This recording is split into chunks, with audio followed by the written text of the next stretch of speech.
ਸਤਿ ਸ਼੍ਰੀ ਅਕਾਲ। Sky news Punjab ਦੇਖ ਰਹੇ ਹੋ ਤੁਸੀਂ ਤੇ ਮੈਂ ਹਾਂ ਤੁਹਾਡੇ ਨਾਲ ਵਿਵੇਕ ਕੁਮਾਰ। ਅੱਜ ਚੰਡੀਗੜ੍ਹ ਦੇ ਵਿੱਚ ਪੰਜਾਬ ਕੈਬਨਿਟ ਦੀ ਇੱਕ ਮੀਟਿੰਗ ਹੁੰਦੀ ਹੈ। ਮੀਟਿੰਗ ਦੇ ਵਿੱਚ ਪੰਜਾਬ ਦੇ ਹਿੱਤ ਦੇ ਲਈ ਕਈ ਸਾਰੇ ਫੈਸਲੇ ਲਏ ਜਾਂਦੇ ਨੇ। ਸੋ ਪੰਜਾਬ ਦੇ ਲਈ ਲਏ ਗਏ ਫੈਸਲੇ ਪੰਜਾਬ ਦੇ ਪੱਖ 'ਚ ਕਿੰਨੇ ਕੁ ਫਾਇਦੇਮੰਦ ਹੁੰਦੇ ਨੇ ਅਤੇ ਸਰਕਾਰ ਨੂੰ ਇਸ ਦਾ ਕੀ ਫਾਇਦਾ ਹੁੰਦਾ ਹੈ, ਇਸ ਸੰਬੰਧੀ ਗੱਲਬਾਤ ਕਰਨ ਦੇ ਲਈ ਮੇਰੇ ਨਾਲ ਮੌਜੂਦ ਨੇ ਸ਼੍ਰੋਮਣੀ ਪੱਤਰਕਾਰ ਕਮਲਜੀਤ ਸਿੰਘ ਬਨਵੈਤ ਜੀ। ਬਹੁਤ ਬਹੁਤ ਸਵਾਗਤ ਹੈ ਤੁਹਾਡਾ ਜੀ ਸਕਾਈ ਨਿਊਜ਼ ਪੰਜਾਬ ਦੇ ਉੱਤੇ। ਤੁਹਾਨੂੰ ਵੀ ਦਿਲੋਂ ਜੀ ਆਇਆਂ ਜੀ। ਬਨਵੈਤ ਜੀ, ਅੱਜ ਪੰਜਾਬ ਕੈਬਨਿਟ ਦੀ ਮੀਟਿੰਗ ਹੁੰਦੀ ਹੈ ਚੰਡੀਗੜ੍ਹ ਦੇ ਵਿੱਚ। ਸੀਐਮ ਭਗਵੰਤ ਮਾਨ ਲਾਈਵ ਆਉਂਦੇ ਨੇ ਤੇ ਕਈ ਵੱਡੇ ਜਿਹੜੇ ਫੈਸਲੇ ਕੈਬਨਿਟ ਦੇ ਮੀਟਿੰਗ ਦੇ ਵਿੱਚ ਰੱਖੇ ਗਏ ਸੀ ਉਹਨਾਂ ਦੇ ਉੱਤੇ ਮੋਹਰ ਲੱਗ ਗਈ ਹੈ, ਜਿਸ ਦੇ ਵਿੱਚੋਂ 14,417 ਮੁਲਾਜ਼ਮਾਂ ਨੂੰ ਪੱਕੇ ਕਰਨ ਦਾ ਹਵਾਲਾ ਦਿੱਤਾ ਗਿਆ ਮੁੱਖ ਮੰਤਰੀ ਦੇ ਵੱਲੋਂ। ਉਹਨਾਂ ਨੇ ਕਿਹਾ ਕਿ ਇਸ ਵਾਰ ਅਸੀਂ ਫੈਸਲਾ ਲਿਆ ਕਿ 14,417 ਵੱਖ-ਵੱਖ ਡਿਪਾਰਟਮੈਂਟਸ ਦੇ ਮੁਲਾਜ਼ਮ ਜਿਹੜੇ ਨੇ ਉਹਨਾਂ ਨੂੰ ਪੱਕੇ ਕਰਤੇ ਗਿਆ। ਇਸ ਤੋਂ ਪਹਿਲਾਂ ਦੀ ਜੇ ਮੈਂ ਗੱਲ ਕਰਾਂ ਤਾਂ 13,000 ਸਿਰਫ ਐਜੂਕੇਸ਼ਨ ਸੈਕਟਰ ਦੇ ਜਿਹੜੇ ਮੁਲਾਜ਼ਮ ਸੀ ਉਹ ਸਰਕਾਰ ਨੇ ਜਿਹੜੇ ਨੇ ਉਹ ਪੱਕੇ ਕੀਤੇ ਨੇ। ਕਿਵੇਂ ਦੇਖਦੇ ਹੋ ਪੰਜਾਬ ਸਰਕਾਰ ਦੀ ਇਸ ਪਹਿਲ ਕਦਮੀ ਨੂੰ? ਵਿਵੇਕ ਜੀ, ਜੋ ਤੁਸੀਂ ਕਿਹਾ ਇਹ ਸੀਐਮ ਦਾ ਕਲੇਮ ਆ। ਭਗਵੰਤ ਮਾਨ ਮੁੱਖ ਮੰਤਰੀ ਨੇ ਮੰਤਰੀ ਮੰਡਲ ਦੀ ਮੀਟਿੰਗ ਤੋਂ ਬਾਅਦ ਇੱਕ ਪ੍ਰੈਸ ਕਾਨਫਰੰਸ 'ਚ ਇੱਕ ਕਲੇਮ ਕੀਤਾ ਕਿ ਉਹਨਾਂ ਨੇ 14,417 ਮੁਲਾਜ਼ਮ ਪੱਕੇ ਕਰਤੇ ਤੇ 13,000 ਮੁਲਾਜ਼ਮ ਪਹਿਲਾਂ ਉਹ ਐਜੂਕੇਸ਼ਨ ਡਿਪਾਰਟਮੈਂਟ ਦੇ ਪੱਕੇ ਕਰ ਚੁੱਕੇ ਆ। ਜਿਸ ਭਾਵਨਾ ਨਾਲ ਇਹ ਮੁਲਾਜ਼ਮ ਪੱਕੇ ਕੀਤੇ ਗਏ ਆ, ਜੇ ਇਹ ਮਾਮਲਾ ਸਿਰੇ ਚੜ੍ਹਦਾ ਫਿਰ ਤਾਂ ਹੈ ਲਾਹੇਵੰਦ। ਜੇ ਇਹ ਆਦ ਵਿੱਚ ਰੁਕਾਵਟਾਂ ਪੈ ਜਾਂਦੀਆਂ ਫਿਰ ਇਹ ਲੋਕਾਂ ਨਾਲ ਇੱਕ ਉਸ ਤਰ੍ਹਾਂ ਦਾ ਧੋਖਾ ਹੋ ਸਕਦਾ ਜਿਹੋ ਜਿਹਾ ਪਹਿਲਾਂ ਦੋ ਰਵਾਇਤੀ ਪਾਰਟੀਆਂ ਕਰਦੀਆਂ ਰਹੀਆਂ। ਵੈਸੇ ਇਸ ਫੈਸਲੇ ਨੂੰ ਜਾਂ ਮੰਤਰੀ ਮੰਡਲ ਦੀ ਮੀਟਿੰਗ ਨੂੰ ਜਿਹੜੀ ਜਲੰਧਰ ਲੋਕ ਸਭਾ ਦੀ ਜ਼ਿਮਨੀ ਚੋਣ ਆ ਉਹਦੇ ਨਾਲ ਜੋੜ ਕੇ ਦੇਖਿਆ ਜਾਣਾ ਬਣਦਾ।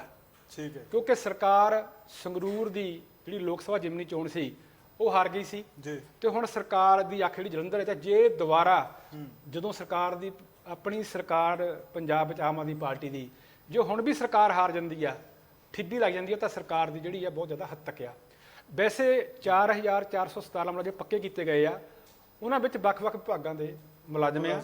ਔਰ ਵੱਡੀ ਗੱਲ ਇਹ ਹੈ ਕਿ ਸਰਕਾਰ ਨੇ ਇਸ ਤੋਂ ਪਹਿਲਾਂ ਕਾਨੂੰਨੀ ਰਾਏ ਲਈ ਆ ਕਿ ਇਹ ਕਿਸ ਤਰ੍ਹਾਂ ਪੱਕੇ ਹੋ ਸਕਦੇ ਆ। ਇੱਕ ਗੱਲ ਤਾਂ ਇਹ। ਦੂਜੀ ਗੱਲ ਇਹ, ਅਸੀਂ ਇਹ ਨਹੀਂ ਕਹਾਂਗੇ ਕਿ ਮੁਲਾਜ਼ਮ ਪੱਕੇ ਕਰਤੇ ਗਏ, ਮੰਤਰੀ ਮੰਡਲ ਨੇ ਪ੍ਰਵਾਨਗੀ ਦਿੱਤੀ ਆ, ਕਿਉਂਕਿ ਇਹ ਮੁਲਾਜ਼ਮ ਪੱਕੇ ਕਰਨ ਲਈ ਤੁਹਾਨੂੰ ਜਿਹੜਾ ਬਿੱਲ ਆ ਉਹ ਵਿਧਾਨ ਸਭਾ 'ਚ ਪੇਸ਼ ਕਰਨਾ ਪੈਣਾ। ਵਿਧਾਨ ਸਭਾ 'ਚ ਪੇਸ਼ ਕਰਨ ਤੋਂ ਬਾਅਦ ਹੀ ਜਿਹੜੇ ਮੁਲਾਜ਼ਮ ਆ ਉਹ ਪੱਕੇ ਹੋ ਸਕਣਗੇ। ਇੱਕ ਗੱਲ ਤਾਂ ਇਹ। ਦੂਜੀ ਗੱਲ ਦੇਖਣ ਵਾਲੀ ਇਹ ਆ ਕਿ 2 ਦਿਨ ਪਹਿਲਾਂ ਇੱਕ ਹਾਈ ਕੋਰਟ ਦੀ ਜੱਜਮੈਂਟ ਆਉਂਦੀ ਆ। ਉਹ ਜੱਜਮੈਂਟ ਇਹ ਕਹਿੰਦੀ ਆ ਕਿ ਜਿਹੜਾ 15 ਨਵੰਬਰ 2015 ਦਾ ਪੰਜਾਬ ਸਰਕਾਰ ਦਾ ਉਸ ਵੇਲੇ ਅਕਾਲੀ ਸਰਕਾਰ ਦਾ ਫੈਸਲਾ ਆ ਉਹ ਲਾਗੂ ਨਹੀਂ ਹੋਊਗਾ। 15 ਨਵੰਬਰ 2015 ਦੇ ਫੈਸਲੇ ਵਿੱਚ ਇਹ ਕੀਤਾ ਗਿਆ ਸੀਗਾ ਕਿ 3 ਸਾਲ ਦੇ ਪ੍ਰੋਬੇਸ਼ਨ ਪੀਰੀਅਡ ਲਈ ਮੁਲਾਜ਼ਮ ਰੱਖੇ ਜਾਣਗੇ। ਭਾਵ ਇਹ ਕਿ 3 ਸਾਲ ਦੇ ਪ੍ਰੋਬੇਸ਼ਨ ਪੀਰੀਅਡ ਦੌਰਾਨ ਉਹਨਾਂ ਨੂੰ ਬੇਸਿਕ ਪੇ ਦਿੱਤੀ ਜਾਊਗੀ। ਉਦੋਂ ਬਾਅਦ ਉਸ ਮੁਲਾਜ਼ਮ ਦੀ ਪਰਫਾਰਮੈਂਸ ਦੇਖੀ ਜਾਊਗੀ। ਮੁਲਾਜ਼ਮ ਦੀ ਪਰਫਾਰਮੈਂਸ ਦੇਖਣ ਤੋਂ ਬਾਅਦ ਉਹ ਰੈਗੂਲਰ ਹੋਣਗੇ। ਸੋ ਹਾਈ ਕੋਰਟ ਨੇ ਕਹਿ ਦਿੱਤਾ ਕਿ ਇਹ ਸਰਾਸਰ ਧੱਕਾ ਆ ਮੁਲਾਜ਼ਮਾਂ ਨਾਲ। ਪਰ ਭਗਵੰਤ ਮਾਨ ਹੁਣੀ ਅੱਜ ਦੀ ਜਿਹੜੀ ਪ੍ਰੈਸ ਕਾਨਫਰੰਸ ਆ ਉਹਦੇ ਵਿੱਚ ਸਪਸ਼ਟ ਨਹੀਂ ਕੀਤਾ ਹੈਗਾ ਕਿ ਜਿਹੜੇ ਮੁਲਾਜ਼ਮ ਆ ਉਹ ਸ਼ੁਰੂ ਤੋਂ ਹੀ ਰੈਗੂਲਰ ਰੱਖੇ ਜਾਣਗੇ ਜਾਂ 3 ਸਾਲ ਦੇ ਪ੍ਰੋਬੇਸ਼ਨ ਪੀਰੀਅਡ ਉੱਤੇ, ਕਿਉਂਕਿ ਸਰਕਾਰ ਸ਼ੁਰੂ ਤੋਂ ਹੀ ਜਿਹੜੇ ਪਹਿਲਾਂ ਮੁਲਾਜ਼ਮ ਪੱਕੇ ਕੀਤੇ ਆ ਉਹਨਾਂ ਬਾਰੇ ਵੀ ਚੁੱਪ ਚੱਲੀ ਆ ਰਹੀ ਆ। ਪਰ ਪਤਾ ਇਹ ਲੱਗਾ ਕਿ ਸਰਕਾਰ ਹਾਲ ਦੀ ਘੜੀ ਮੁਲਾਜ਼ਮਾਂ ਨੂੰ 3 ਸਾਲ ਦੇ ਪ੍ਰੋਬੇਸ਼ਨ ਪੀਰੀਅਡ ਤੇ ਰੱਖ ਰਹੀ ਆ। ਇੱਕ ਤਾਂ ਇਹ ਕਿ ਜੇ ਮੁਲਾਜ਼ਮ 3 ਸਾਲ ਲਈ ਪੱਕੇ ਕਰਤੇ ਉਹ ਰੈਗੂਲਰ ਨਹੀਂ ਹੈਗੇ, ਪ੍ਰੋਬੇਸ਼ਨ ਪੀਰੀਅਡ ਤੇ ਆ, ਤਾਂ ਸਰਕਾਰ ਉੱਤੇ ਕੋਈ ਵਾਧੂ ਭਾਰ ਜਿਹੜਾ ਵਿੱਤੀ ਬੋਝ ਆ ਉਹ ਨਹੀਂ ਪੈਂਦਾ ਹੈਗਾ। 3 ਸਾਲ 350 ਸਾਲ ਤੋਂ ਬਾਅਦ ਜਦੋਂ ਨਵੀਂ ਸਰਕਾਰ ਆਊਗੀ, ਜੇ ਤਾਂ ਭਗਵੰਤ ਮਾਨ ਦੀ ਸਰਕਾਰ ਆ ਗਈ ਤਾਂ ਇਹ ਸਾਰੇ ਕੰਮ ਕਰਨ ਦਾ ਬਾਅਦ ਵਾਲਾ, ਜੇ ਨਹੀਂ ਆਉਂਦੀ ਤਾਂ ਜਿਹੜਾ ਭਾਰ ਆ ਸਾਰਾ ਇਹ ਨਵੀਂ ਸਰਕਾਰ ਉੱਤੇ ਪਊਗਾ। ਵੈਸੇ ਇਹ ਮੈਂ ਜ਼ਰੂਰ ਇੱਥੇ ਕਹਿ ਦਿੰਦਾ ਕਿ ਜਿਹੜੀ ਪੁਰਾਣੀਆਂ ਸਰਕਾਰਾਂ ਸੀਗੀਆਂ, ਚਾਹੇ ਉਹ ਅਕਾਲੀ ਦਲ ਦੀ ਸਰਕਾਰ ਹੋਵੇ ਚਾਹੇ ਕਾਂਗਰਸੀ ਸਰਕਾਰ ਹੋਵੇ, ਉਹ ਵਿਧਾਨ ਸਭਾ ਚੋਣਾਂ ਤੋਂ ਪਹਿਲਾਂ ਇਹ ਐਲਾਨ ਕਰਦੀਆਂ ਸੀਗੀਆਂ ਕਿ ਸਾਰੇ ਮੁਲਾਜ਼ਮ ਪੱਕੇ ਕਰਤੇ। ਉਹ 'ਚ ਲੱਖਾਂ ਹੀ ਮੁਲਾਜ਼ਮ ਆਉਂਦੇ ਸੀਗੇ ਪਰ ਆਮ ਕਰਕੇ ਪੱਕੇ ਨਹੀਂ ਸੀ ਹੁੰਦੇ ਕਿਉਂਕਿ ਕੋਈ ਨਿਯਮ ਕਾਨੂੰਨ ਨਹੀਂ ਸੀ ਬਣਾਇਆ ਜਾਂਦਾ। ਪਰ ਭਗਵੰਤ ਮਾਨ ਹੁਣੀ ਇਹ ਜੋ ਕੰਮ ਕਰਨ ਲੱਗੇ ਪੱਕੀ ਪੈਰੀ ਹੋ ਕੇ ਕਰਨ ਲੱਗੇ ਆ। ਦੂਜਾ, ਭਗਵੰਤ ਮਾਨ ਨੇ ਇਹ ਕਿਹਾ ਕਿ ਬਹੁਤ ਵੱਡੀ ਗੱਲ ਜਿਹੜੀ ਕਹੀ ਆ ਉਹ ਇਹ ਕਿ ਉਹਨਾਂ ਨੇ ਕਿਹਾ ਕਿ ਜਿਹੜੇ ਮੁਲਾਜ਼ਮ ਆਊਟਸੋਰਸਿੰਗ ਰਾਹੀਂ ਰੱਖੇ ਹੋਏ ਆ ਪੰਜਾਬ ਸਰਕਾਰ 'ਚ, ਉਹ ਆਊਟਸੋਰਸਿੰਗ ਮੁਲਾਜ਼ਮਾਂ ਨੂੰ ਪਹਿਲਾਂ ਰੈਗੂਲਰ ਕੀਤਾ ਜਾਊਗਾ। ਮਤਲਬ ਇਹ ਕਿ ਪੰਜਾਬ ਸਰਕਾਰ ਰਾਹੀਂ ਉਹਨਾਂ ਦੀ ਭਰਤੀ ਹੋਊਗੀ, ਉਸ ਤੋਂ ਬਾਅਦ ਉਹਨਾਂ ਨੂੰ ਪੱਕੇ ਕੀਤਾ ਜਾਊਗਾ। ਸੋ ਇਹ ਜਿਹੜੇ ਦੋਨੋਂ ਹੀ ਫੈਸਲੇ ਆ ਇਹ ਬਹੁਤ ਵਧੀਆ ਫੈਸਲੇ ਆ। ਆਊਟਸੋਰਸਿੰਗ ਮੁਲਾਜ਼ਮਾਂ ਨੂੰ ਪੰਜਾਬ ਸਰਕਾਰ ਦੀ ਮੇਨ ਸਟਰੀਮ 'ਚ ਲਿਆਉਣਾ, ਕੱਚੇ ਮੁਲਾਜ਼ਮਾਂ ਨੂੰ ਪੱਕੇ ਕਰਨਾ। ਪਰ ਇੱਥੇ ਇੱਕ ਗੱਲ ਜਿਹੜੀ ਆ ਨਾ ਉਹ ਬੜੀ ਚਿੰਤਾ ਵਾਲੀ ਗੱਲ ਇਹ ਆ ਕਿ ਪੰਜਾਬ ਵਿੱਚ ਇਸ ਵੇਲੇ ਜਿਹੜੇ ਮੁਲਾਜ਼ਮ ਆ ਨਾ ਜੀ ਰੈਗੂਲਰ ਘੱਟ ਗਏ ਤੇ ਜਿਹੜਾ ਕੱਚੇ ਮੁਲਾਜ਼ਮਾਂ ਦੀ ਗਿਣਤੀ ਵੱਧ ਆ। ਸੋ ਆਪਾਂ ਇਹ ਕਹਿ ਦਈਏ ਕਿ ਜੇ ਭਗਵੰਤ ਮਾਨ ਦੇ ਕਲੇਮ ਮੁਤਾਬਕ, ਦਾਅਵੇ ਮੁਤਾਬਕ 27,000 ਮੁਲਾਜ਼ਮ ਪੱਕੇ ਕੀਤੇ ਆ ਤਾਂ ਹੱਲੇ ਘੱਟੋ ਘੱਟ 2.25 ਲੱਖ ਮੁਲਾਜ਼ਮ ਅਜਿਹੇ ਆ ਜਿਹੜੇ ਰੈਗੂਲਰ ਆ, ਜਿਹੜੇ ਕੱਚੇ ਆ, ਜਿਹੜੇ ਵਿਚਾਰੇ ਬੜੀ ਹੀ ਨਿਗੂਣੀ ਤਨਖਾਹ ਤੇ ਕੰਮ ਕਰ ਰਹੇ ਆ, ਜਿਨ੍ਹਾਂ ਨੂੰ ਬੇਸਿਕ ਵੇ ਵੀ ਨਹੀਂ ਮਿਲਦੀ ਹੈਗੀ, ਈਵਨ 10-10,000 12-12,000 ਨੂੰ ਕੰਮ ਕਰ ਰਹੇ ਆ। ਸੋ ਫੈਸਲਾ ਸਵਾਗਤਯੋਗ, ਪਰ ਇੱਕ ਨਾਲ ਇਹ ਵੀ ਆ ਕਿ ਜਿਹੜੇ ਮੁਲਾਜ਼ਮ ਪੱਕੇ ਹੋ ਗਏ ਉਹਨਾਂ ਦੇ ਘਰਾਂ ਤੇ ਤਾਂ ਜਗਣਗੇ ਘਿਓ ਦੇ ਦੀਵੇ, ਤੇ ਜਿਹੜੇ ਰਹਿ ਗਏ ਉਹਨਾਂ ਦੇ ਘਰਾਂ ਦੇ ਵਿਚਾਰੇ ਜਿਹੜੀ ਇਸ ਵੇਲੇ ਆ ਨਮੋਸ਼ੀ ਛਾਊਗੀ, ਅੱਜ ਬੱਤੀਆਂ ਨਹੀਂ ਜਗਣੀਆਂ ਹੈਗੀਆਂ। ਸੋ ਸਰਕਾਰ ਜੇ ਸੱਚਮੁੱਚ ਹੀ ਨੇਕ ਨੀਅਤ ਸੋਚ ਰੱਖਦੀ ਆ ਤਾਂ ਇਹ ਜਿਹੜਾ ਫੈਸਲਾ ਲਿਆ ਗਿਆ ਇਹਨੂੰ ਵਿਧਾਨ ਸਭਾ 'ਚ ਵੀ ਸਿਰੇ ਚੜਾਉਣ ਦੀ ਲੋੜ ਆ, ਤਾਂ ਕਿ ਮੁਲਾਜ਼ਮਾਂ ਨੂੰ ਉਹ ਪਹਿਲਾਂ ਵਾਲਾ ਵਿਸ਼ਵਾਸ ਨਾ ਤਿੜਕੇ ਜਿਹੜਾ ਦੂਜੀਆਂ ਪਾਰਟੀਆਂ ਵੇਲੇ ਤਿੜਕਦਾ ਰਿਹਾ।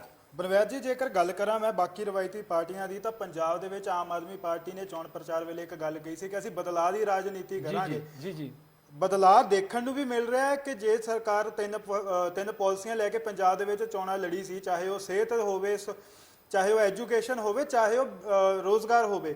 ਸੋ ਜੇ ਸਿਹਤ ਦੀ ਗੱਲ ਕਰਾਂ ਤਾਂ ਮਹੱਲਾ ਕਲੀਨਿਕ ਇੱਕ ਵੱਡੇ ਪੱਧਰ ਤੇ ਖੁੱਲ ਗਈਆਂ ਨੇ, 500 ਦੇ ਲਾਗੇ ਛਾਗੇ ਪੰਜਾਬ ਦੇ ਵਿੱਚ ਇਸ ਵੇਲੇ ਮਹੱਲਾ ਕਲੀਨਿਕ ਰੂਲ ਦੇ ਵਿੱਚ ਨੇ। ਤੇ ਹੁਣ ਜੇਕਰ ਮੈਂ ਐਜੂਕੇਸ਼ਨ ਦੀ ਗੱਲ ਕਰਾਂ ਤਾਂ ਆਉਂਦੇ ਹੀ ਸਰਕਾਰ ਨੇ ਪ੍ਰਾਈਵੇਟ ਅਦਾਰਿਆਂ ਦੇ ਉੱਤੇ ਕਾਫੀ ਸਖਤਾਈ ਕਰਤੀ ਸੀ ਕਿ ਸਕੂਲਾਂ ਦੇ ਵਿੱਚ ਕਿਤਾਬਾਂ ਨਹੀਂ ਮਿਲਣਗੀਆਂ, ਵਰਦੀਆਂ ਤੁਸੀਂ ਬਾਹਰੋਂ ਵੀ ਲੈ ਸਕਦੇ ਹੋ।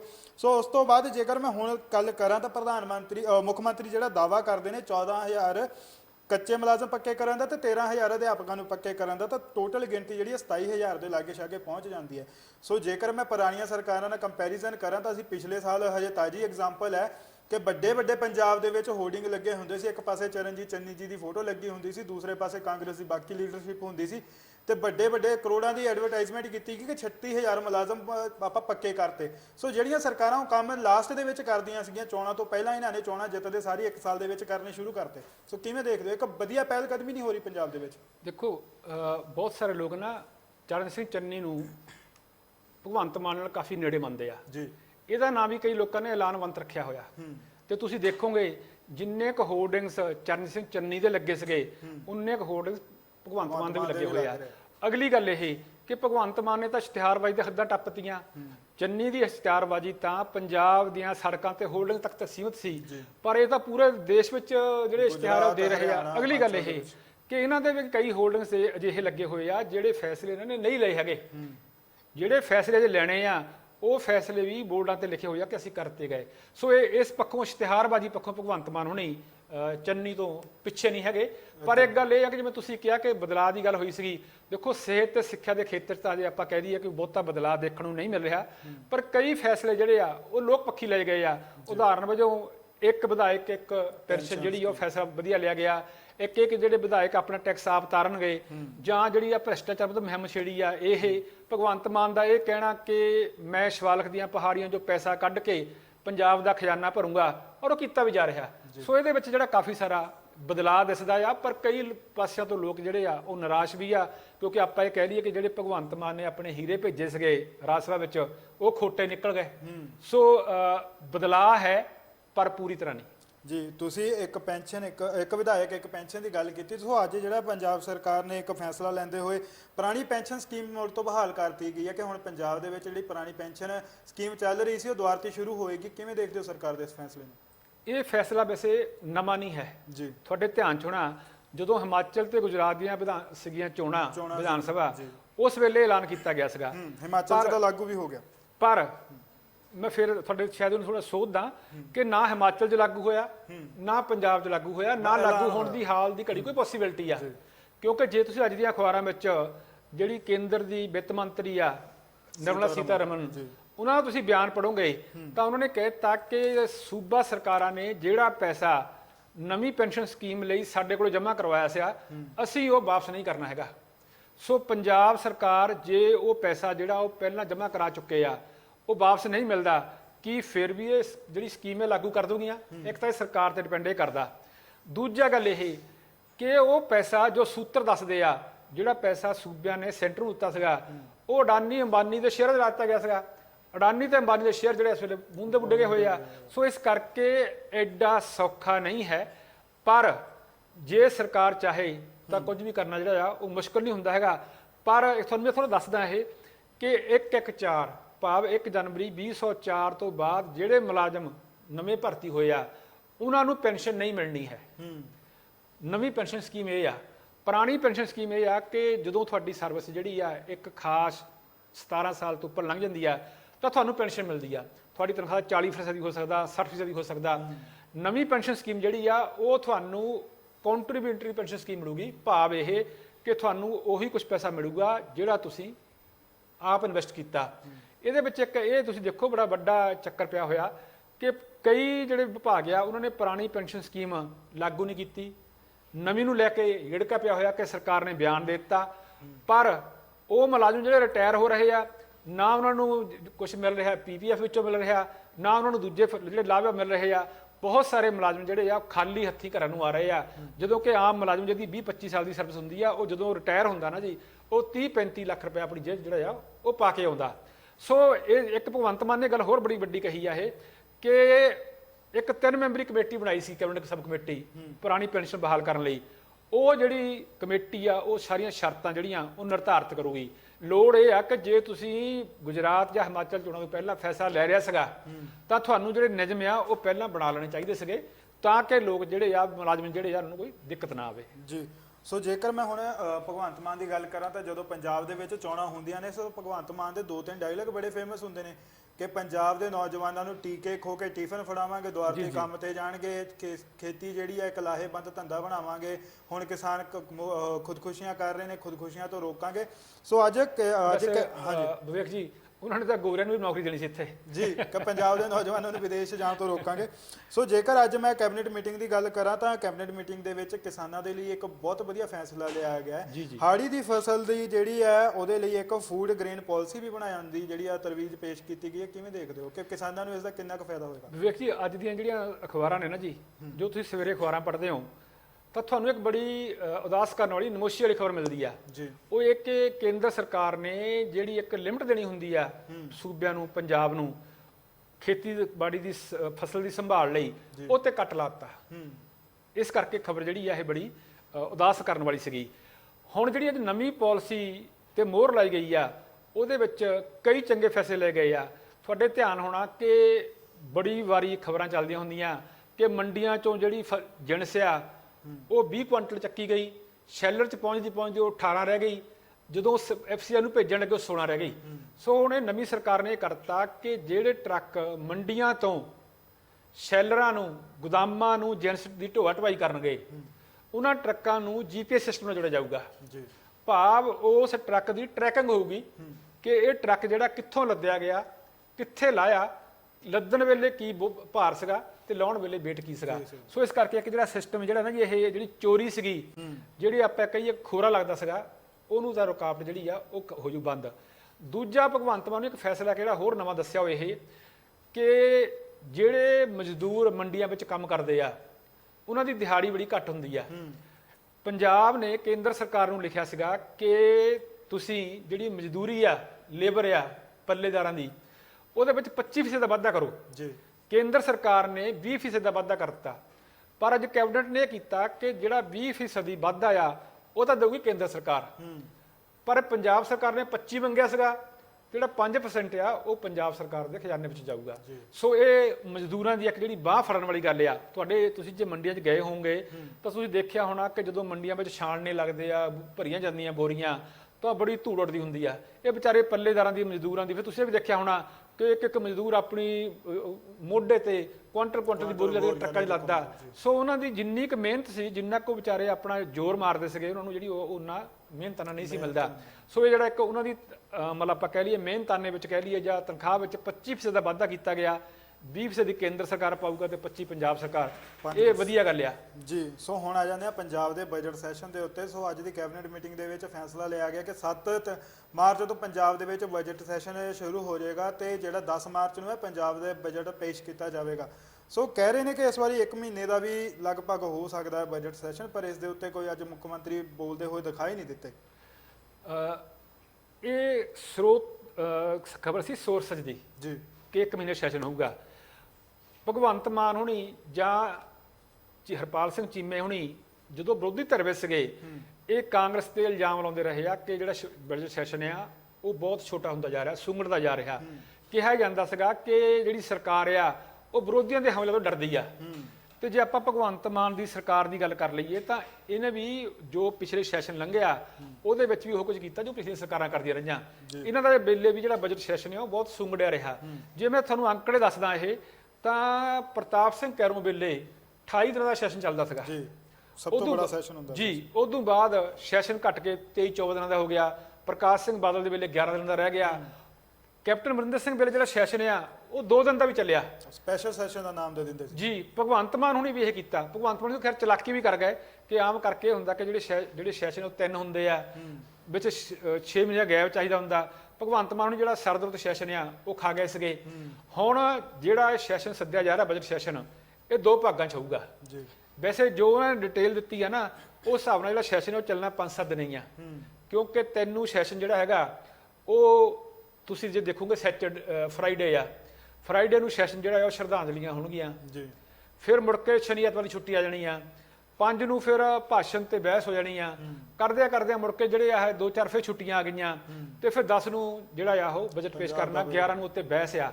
ਮੁੜ ਕੇ 12, 13, 14, 15, 16, 17 ਤੇ 20 ਤੱਕ ਮੁੜ ਕੇ ਛੁੱਟੀਆਂ ਆ, ਕਿਉਂਕਿ ਪੰਜਾਬ ਵਿੱਚ ਜਿਹੜਾ ਜੀ ਸਮੇਲਨ ਆ ਉਹ ਹੋ ਰਿਹਾ। ਉਦੋਂ ਬਾਅਦ ਮੁੜ ਕੇ 2 ਦਿਨ ਦਾ ਸੈਸ਼ਨ ਫੇਰਿਆ। ਸੋ ਰਲਾ ਮਿਲਾ ਕੇ ਇਹ ਉਹੀ ਕੁਛ ਆ। ਰਲਾ ਮਿਲਾ ਕੇ ਇਹ ਆ ਕਿ ਭਗਵੰਤ ਮਾਨ ਹੁਣੀ ਬਹੁਤ ਵਾਰੀ ਜਿਹੜੀਆਂ ਨਾ ਆਪਣੀਆਂ ਮਿੱਠੀਆਂ ਮਿਰਚਾਂ ਕੁਲਫੀ ਗਰਮਾ ਗਰਮ ਵੇਚ ਜਾਂਦੇ ਆ।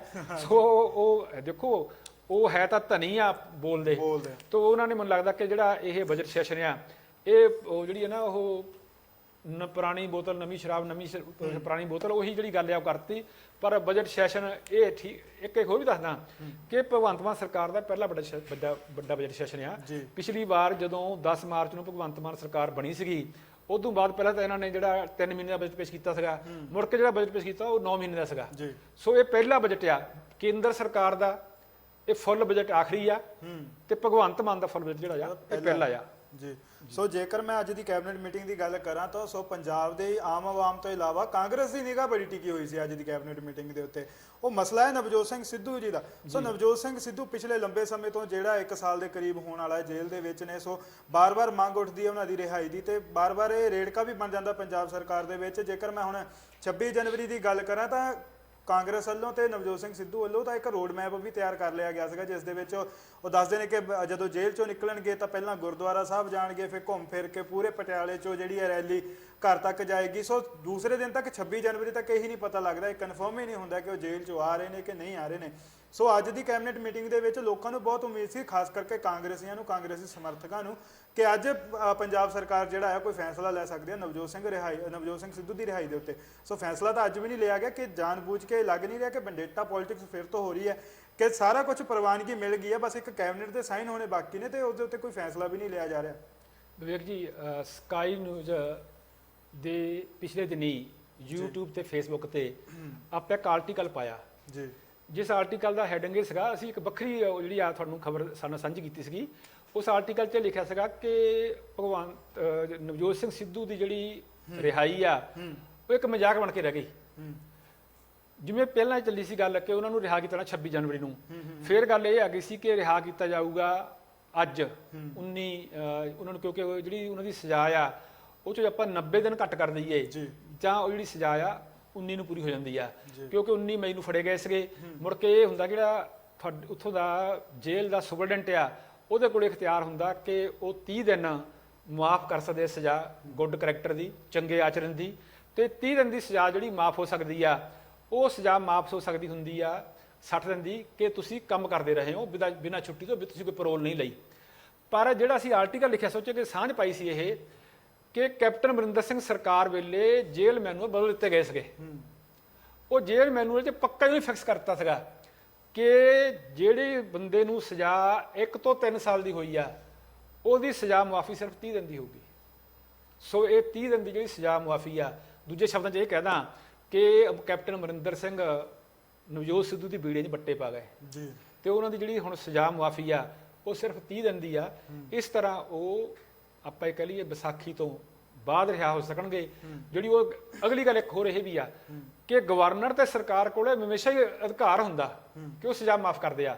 ਜੇ ਸਰਕਾਰ ਚਾਹੁੰਦੀ ਤਾਂ ਮੁਆਫ ਕਰ ਸਕਦੀ ਸੀ, ਪਰ ਕਿਉਂਕਿ ਜਿਹੜਾ ਕੈਪਟਨ ਅਮਰਿੰਦਰ ਸਿੰਘ ਸਰਕਾਰ ਵੇਲੇ ਨਿਯਮ ਬਣੇ ਸੀਗੇ, ਜੇਲ੍ਹ ਮੈਨੂਅਲ ਬਣੇ ਸੀਗੇ, ਉਹਨਾਂ ਮੁਤਾਬਕ ਜਿਹੜੀ ਸਜ਼ਾ ਆ ਉਹ ਸਿਰਫ 30 ਦਿਨ ਦੀ ਮੁਆਫ ਹੋ ਸਕਦੀ ਆ ਜੀ।